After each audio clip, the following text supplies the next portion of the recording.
Kayo ba ay bad breath? Pag nyo tong scroll. Kita nyo yan? Andiyan ang 77.3% of germs. Charot lang, nagtuturo rin kasi ako mag-toothbrush. I-check nyo. Kung may magaspang pa, dukutin nila. Kung may magaspang pa, pag meron pa, hanapin nyo. Kukuhin nyo. Pag may magaspang pa, ano siya? Ganyan. Kita nyo. Kailangan wala ng gaspang ang ipin nyo. Damdamin yung dila nyo. Ganyan, di ba? O yan, tapos na ako sa ipin. Check ko yan kung may magaspang pa. Gilid-gilid the other side. Ganyan. Wala na. Sumakintab na siya. Paglagay ulit tayo ng bago. Nalinis ko na ha. Linisin nyo. Kaya tamad. Tapos ito na sa galag-ngala. Ano tawag dito?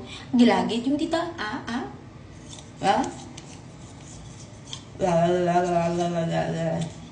Dito. Yan. Kaya nga linis na linis.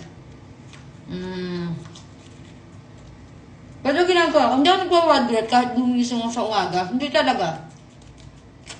Yan. Tapos, ito ang pinaka-importante. Naku, andyan ang 76.7% of germs.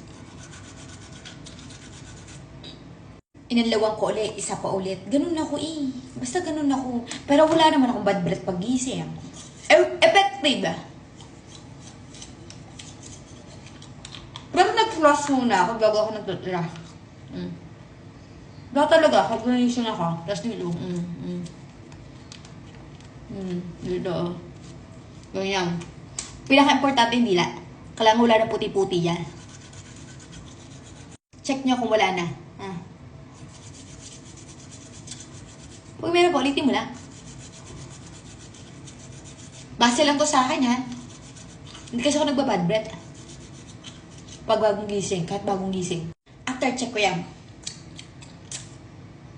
Pag may puti-puti pa, alam mo, nagkaputi siya. Inaalawan ko siya, kahit water niya lang. So clean! So, ayan lang, Mima Basket. Nagturo na ako sa isa kong account dati. Baka dito sa account na to, hindi nyo napanood. So, ganyan, Mima Basket, kapag gising nyo to ninyo. Siyempre, ngayon, hindi pa yung masyadong maalis lahat. So, pag nag-brush kayo ngayon, bukas konti na lang yung bad breath nyo. So, sa mga 1 week, mga 3 days ganyan, pagka malinis talaga at maayos, hindi na kami magbabad breath kahit pag gising. So, ayan, Mima!